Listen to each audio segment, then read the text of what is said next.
Free দিয়ে। আসসালামু আলাইকুম। লিটল বাংলাদেশ লস অ্যাঞ্জেলেস থেকে আমি কাজী মশরুল হুদা শুরু করছি টক শো ডায়ালগ। আজকের এই চতুর্থ বাংলায় আমাদের ডায়ালগে উপস্থিত রয়েছেন মাসুদ হাসান। আমরা বাংলাদেশের বর্তমান রাজনৈতিক পরিস্থিতির জন্য কারা দায়ী এই বিষয়ের উপরে আলোচনা করছি, এর আগেও করেছি, এবং আমরা কমিউনিটি মানুষের তাদের চিন্তা চেতনা বাংলাদেশের প্রতি কি ভাবছেন এই বিষয় নিয়ে আলোচনা করব।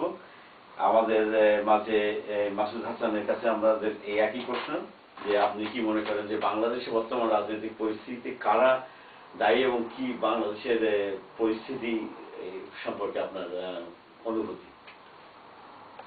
আসসালামু আলাইকুম হুদা ভাই, আপনি আমাকে নিয়ে আসার জন্য ধন্যবাদ। আপনার কোশ্চেনটা যদি আমি উত্তর দিতে চাই, আমি এভাবে বলতে হবে, এখনকার পরিস্থিতির জন্য আমি সম্পূর্ণভাবে আওয়ামী লীগ গভর্নমেন্টকে দায়ী করি। এই কারণে যেদিন থেকে ওরা পাওয়ারে আসে, মানে অলমোস্ট 80-90% পাবলিকের পাওয়ার সাপোর্ট নিয়ে আসছে, ওই দিন থেকে আমাদের আওয়ামী লীগের নেতারা, মিনিস্টারগুলা এক বাক্যে বলে গেছে এই জামায়াতের লিডারদের বিচার হবে, তাদের ফাঁসি হবে। বিচারের পরে যে তাদের জেল হইতে পারে বা অন্য কিছু হইতে যাবজ্জীবন হইতে এগুলা করো না, ফাঁসি হবে, ফাঁসি হবে। প্রতিটা লোকে একই কথা বলে এত তারিখের মধ্যে হবে, তারপর ওদের ফাঁসি হবে। এবং এইভাবে বইলা ইয়াং জেনারেশনের মাথাটা ওরা নষ্ট করেছে। সবাই ভাবছে যে ফাঁসি হবে। ক্রাইম কি, কেসটা কি সাজাতে হবে বলে কিছু না, খালি ওদের ফাঁসি হবে। কারণ এখন যখন কেসের রায় আসছে, জাজ যখন রায়ের সাথে মিলায় there is no first degree murder, এখানে কোনো প্রমাণ, কেউ চক্ষু প্রমাণ নিয়ে আসতে পারতেছে। জাজ বলতেছে যে আমার কাছে কোনো চাক্ষুষ প্রমাণ নেই, আমি তাদের ফাঁসি কিভাবে দেবো। কাদের মোল্লা কেসে 4টা কেসের মধ্যে 3টা কেসের মধ্যে উইটনেস ছিল যারা নাকি বলতেছে আমরা দূরে দাঁড়ায় দেখছি যে কাদের মোল্লা একটা গান নিয়ে দাঁড়ায় আছে। Nobody said that he shoot somebody, he killed somebody, দেখছে এরকম। কাদের মোল্লার আমাদের কে ওই লোকটা 344 জন লোকের মারছে। 344 জন লোকের একটা আত্মীয় আসলো না যারা বলতে পারে যে হ্যাঁ ওই রেসপন্সিবল, ওই মারছে। কাজেই তাকে ফাঁসি দেয় কি হয়, তার জেল হতে পারে।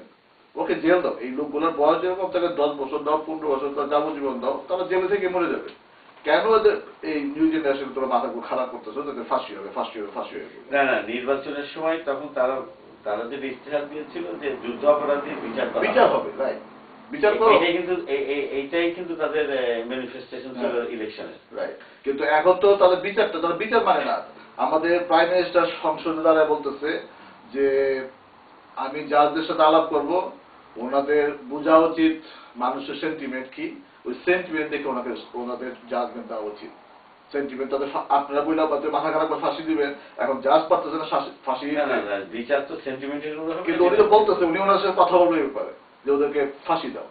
কি হবে একটা লোকের ফাঁসি, তুমি কি হবে প্রমাণ তো আছে, তোমরা এতদিন তোর সময় তোরা মানে কেস সাজাও না, কি হবে এইভাবে একজন লোকে মানে কোর্টের মধ্যে উইটে নামতে পারতেছে যারা চাক্ষুষ প্রমাণ দেখছে।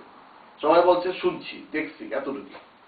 তো এই নিয়ে আরম্ভ হয়েছে, ওইটাতে আমাদের আরম্ভ হয় যে তারপরে ব্লগারদের নিয়ে যে ঘটনা ঘটতেছে। আপনি বৃহৎ জনস্বার্থে আপনি এই যখনই ব্লগাররা আমাদের নবী করিমকে নিয়ে ইয়ে করে কিছু কথা বলছে, সাথে সাথে এদেরকে ধরে জেলে ঢুকাই দাও, পরে চুপচাপ ছেড়ে দিও, জেলে ঢুকাই দাও, তাইলে আজকে এই অবস্থা হয় না। আমাদের দেশে 90% মুসলমান, 1% বা 2% জামাতি। সব মুসলমানই জামাতি না। এখন তাদের কথা হলো তুমি হয় আওয়ামী লীগ নাহলে জামাতি। আওয়ামী লীগের এসে কথা হলো তুমি জামাতি, আমাকে বলতো বলে অনেকে আমি লীগের জামাত সাপোর্ট করি। What is this? তোমরা মানে আমাদেরকে এই রাইটটা নেই আমরা সত্য কোনটা মিথ্যা করে দেখতে পারবো? একটা লোকের বুকের উপরে ইয়ে ঠেকায় গুলি করে। আপনার তো 5টা ভাই মুক্তিযুদ্ধে, 4 ভাই আর 1 খালাতো ভাই। খালাতো ভাই এই মুক্তিযুদ্ধে প্রাণ দিয়েছে। হ্যাঁ, তো আপনার তো রাজাকার ফ্যামিলি তো হইতেই পারে। আমাকে যদি বলে যে আমাদের কাদের সিদ্দিকে বলতেছে, কাদের সিদ্দিকি বাঘা কাদের সিদ্দিক, সে 12,000 সোলজার নিয়ে সে টাঙ্গাইল মধুপুর জঙ্গলে যুদ্ধ করছে, সে এখন যেহেতু সে তাদের ভাষায় কথা বলে না।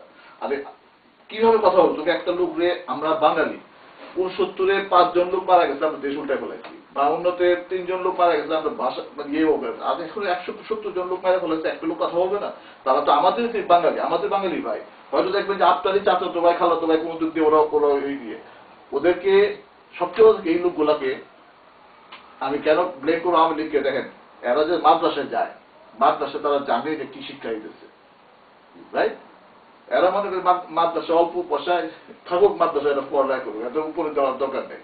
আর মাদ্রাসায় তাদেরকে ডাইল ভাত খাওয়ায় আর শিক্ষা কি দিচ্ছে, তোমরা আল্লাহর জন্য কাউকে যদি মারো তোমরা এসে যাওয়া। এই দুনিয়াতে এই রাজা এরা সবাই মজা করতেছে, এরা মজা তোমরা তো ওই দুনিয়া মজা করবা। কাজে তোমরা যদি একজনকে মেরে ফেলাও যারা নাকি আল্লাহর এগেনস্ট এই কথা, তুমি একটু বেঁচে যাবা। এইভাবে তাদের ব্রেনটা করে ওয়াশ করেছে। খালি তারা এখন এইগুলোর জন্য তারা মরতে রাজি আছে, এবং যার জন্য জামাত আজকে এত বড় কথায় বলে আমাদের 1000 লোক রেডি আছে মানে সুইসাইড বম্বিং এ যাওয়ার জন্য। কিভাবে তাদের ব্রেন ওয়াশ করেছে, এইভাবে ব্রেন ওয়াশ করেছে যে তোমরা বেহেস্তে মারলেই বেহেস্তে যাওয়া। বুঝতে পারছেন? কাজে তাদেরকে তো আর কোনো শিক্ষা দেওয়া নেই। প্রথম থেকে এদের বন্ধ করা ছিল যে আমার এইসব শিক্ষা তোমরা দিতে হবে না, মাদ্রাসা হইলেই শুধু আল্লাহ খুদা ছাড়া অন্য শিক্ষা দিতে হবে, এগুলো করে নাই। যারা বাইরে আসতেছে তারা ওইরকম শিক্ষা নিয়ে আসতেছে এবং তারা মরার জন্য তৈরি আছে। এখন সাফার করতেছে কি আমরা পুরো বাংলাদেশ সাফার করতেছে। আর সবচেয়ে বড় কথা, এই জিনিসগুলোর পিছনে আপনি দেখতে হবে কে এটার জন্য লাভবান হইতেছে। এর পিছনে কারা লাভবান হচ্ছে? অবশ্যই ইন্ডিয়া। আমাদের দেশের গ্রামীণ ইন্ডাস্ট্রি ধ্বংস হয়ে গেলে, আমাদের দেশের ইকোনমি ধ্বংস হয়ে গেলে তারা লাভ না। আমরা এখন 25,000। আপনি বলছেন সুপরিকল্পিত হবে? সুপরিকল্পিত, অবশ্যই অবশ্যই। এবং এই জন্য মানে কেউ, আমি জানি অনেক লোক আমার রাগ হবে যে তুই কিভাবে এই কথা বলতেছে মানে আওয়ামী লীগের এগেন্স্টে। আওয়ামী লীগ সবসময় মাথা গরম করে কাজ করে। তারা যতগুলো লিডার আছে একটাও দেখেন তারা নিজের স্বার্থের জন্য সমস্ত কিছু বিলাই দিচ্ছে, দেশের কোনো স্বার্থই দেখতেছে না। কিন্তু আপনার বাংলাদেশের যুদ্ধ অপরাধীর বিচার, এটা একটা কোনো দলীয় না, এটা একটা জাতির ডিমান্ড যে তারা মানবতা বিরোধী কাজ করেছে, তাদের বিচার হওয়া উচিত। আপনি যদি শুনেন, আপনি যদি স্কাইপিতে যে ঘটনাটা ঘটছে এইটা যদি আপনি শুনেন, আমি আমার ফেসবুকে এই জিনিসটা দিচ্ছি, কিছুটা পাইছি, আমি দিচ্ছি।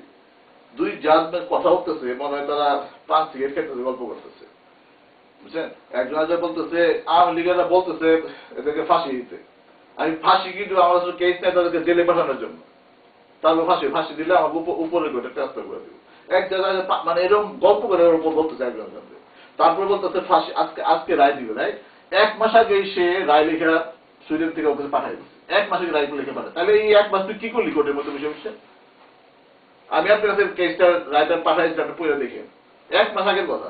তো এইসব কথা শুনলে তো হাসি লাগে না যে তার মানে সমস্ত কিছু নিজেরা বানায় এগুলো করছে আগের থেকেই। আমরা ওই বাংলাদেশটা তো আপনার একটা দলের কাছে দায়বদ্ধতা নেই তো। বাংলাদেশের ইকোনমি, বাংলাদেশের আপনার জাতীয় চেতনা, এই জিনিসটা প্রথম শুরু থেকেই দেখেন যে যুদ্ধ অপরাধীর বিচারের দাবি নিয়ে আসা হয়েছে। জনগণ তাদেরকে ম্যান্ডেট দিয়েছে যে ঠিক আছে আগায় যান। ম্যান্ডেট নিয়েই তো তারা যেগুলো করতেছে, আপনি এগুলো যদি দেখেন। আপনি যুদ্ধাপরাধীর বিচার করবে, ঠিক আছে, করছে। এই রায় যখন প্রথমে একটা দিল, ধরেন আবুল কালাম আজাদ, তারে মৃত্যুদণ্ড দেওয়া হলো, বাকি হিজ নট হিয়ার।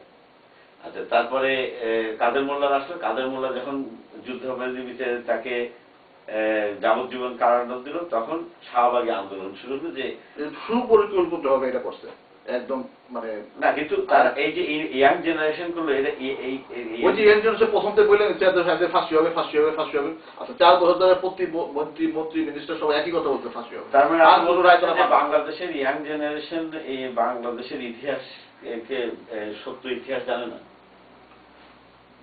সত্য ইতিহাস অবশ্যই জানে, কিন্তু এইভাবে তাদেরকে করা হয়েছে যে এই কেসটাতে সত্য ইতিহাসের সাথে এটা কোনো না, এরা ক্রাইম করছে মানে জেল জরিমানা যা হবার, যার যতটুকু ক্রাইম করছে তা আপনি যদি প্রমাণ না আনতে পারেন, এই যে ওজে সিমসন মার্ডার করে বেঁচে গেল, বিকজ তারা রিয়েল প্রমাণ নিয়ে আসতে পারলো না, রাইট? সবাই জানে কিন্তু করছে সেম থিং। আমরা জানি আর অনেকে অনেক কিছু করছে, কিন্তু আমাদের তুমি যদি প্রমাণ না আনতে পারো কোর্টের কাছে, কেসের সামনে যদি you are not guilty until proven guilty, so you have to respect the court. হ্যাঁ, অবশ্যই অবশ্যই। কাজে ওইখানে এই অবস্থাটা সৃষ্টি হয়েছে। তারা যদি জেল মাইনে নিত, ওকে জেল যাবজ্জীবন জেল, সেই লোকটা জেল খেয়ে নিমরবে, 70 বছর 60 বছর হয়ে গেছে, জেল নিমরবে। এখন তো বাংলাদেশের আপনার আলেম সমাজও এটার একটা এই মৌচাকে খোঁচা দিচ্ছে একটুখানি, এখন অবস্থা বুঝবে।